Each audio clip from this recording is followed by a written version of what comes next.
So, plan of the session, quick introduction, where the guides come from, a bit about the guide structure, key principles. We're going to highlight what we've done with the RIBA overlay, and then also highlight the next steps for the circular economy group.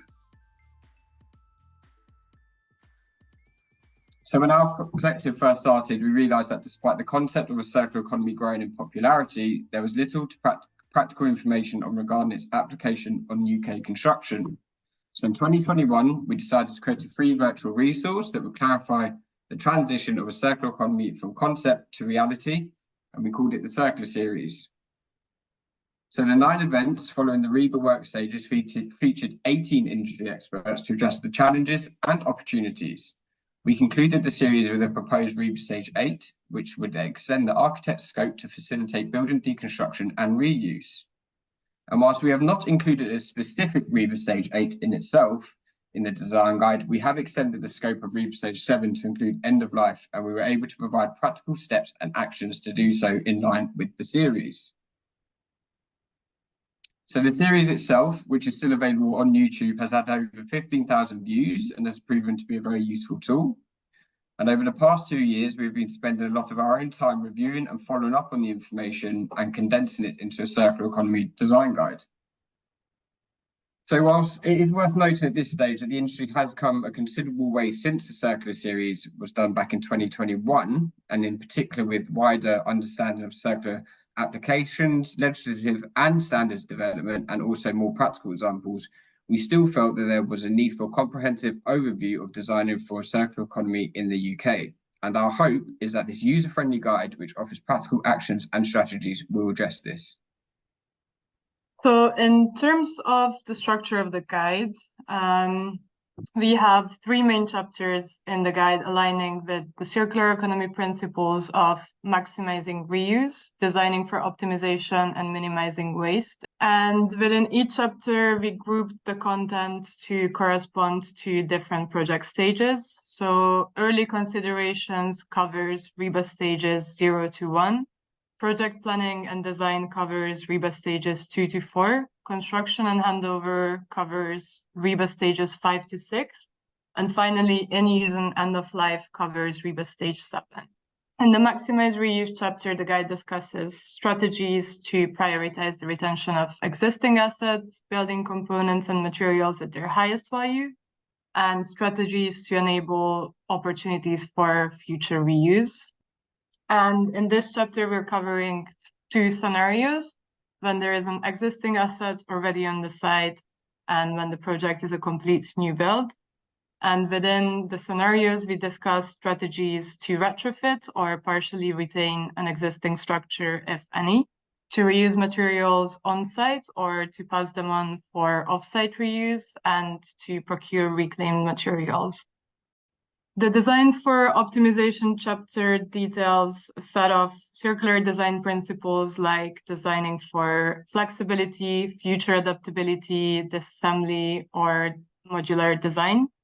And this section of the guide discusses strategies and practical actions, for example, to design for reversibility through designing modular grids, as well as considerations in the more detailed technical design stage, such as connection geometries.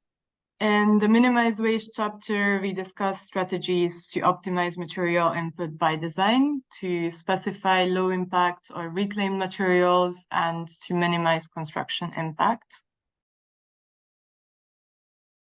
In terms of how to use the guide, our primary goal with the guide was to create a user-friendly document, ensuring that design teams can easily navigate the document. So each chapter is written as a self-contained chapter, so that regardless of the project stage, you can just refer to the guide to find relevant information on circular economy principles in that given project phase.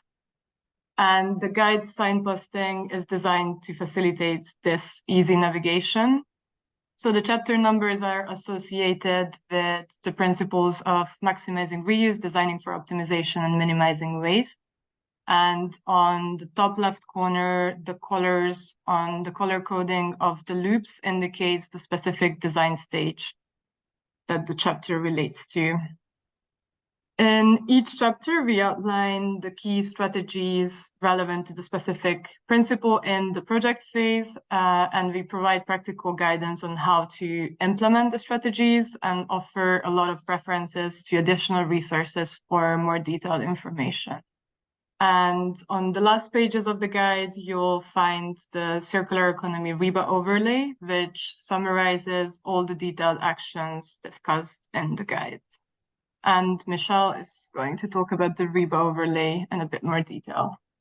So as Jonna was mentioning, our whole idea is that it is a very user-friendly guide. So you would find in each section of each key principle a icon that will tell you which stage that kind of information is set up. So it's aligned with all the RIBA stages.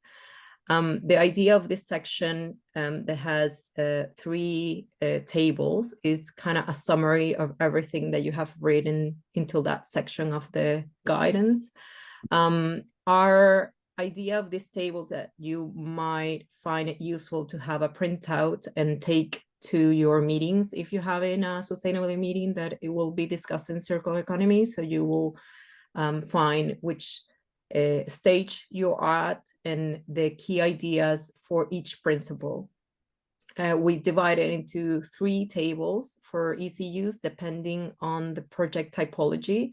So this, for example, is the retrofit one. So if you're working on a retrofit project, you can just have this summary of all the ideas that you can apply into your design in each key stages.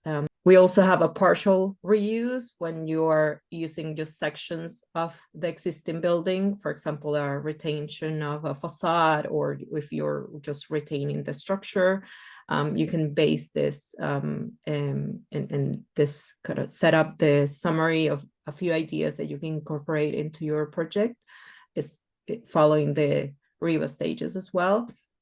It's for a new build, which also set up ideas that only follow new build guidance.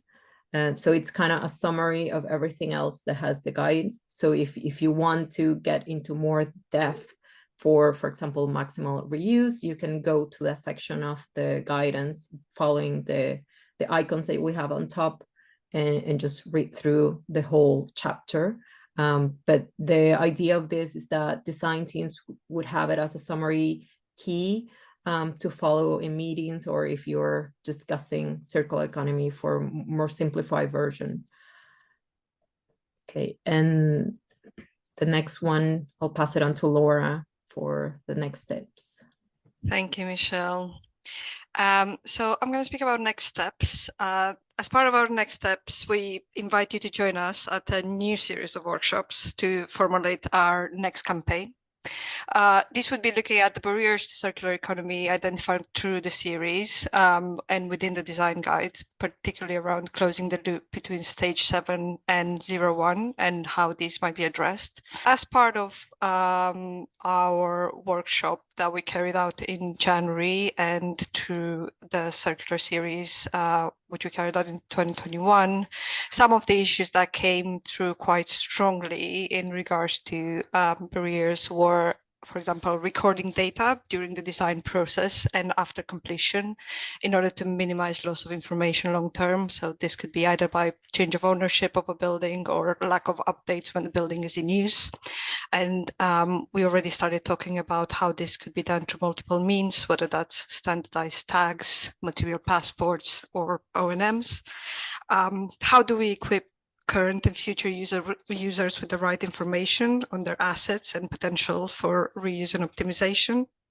The need for time to be allowed within the design process for the preparation and updating of material passports, gaps in implementation of reuse reports, deconstruction audits, and circular economy statements in the latter stages of a project. adequate storing facilities whilst we're putting stuff out for reuse, warranties and lack of standard testing for reused materials, and some which are outside of the remit of the design team, such as tax incentives, for example.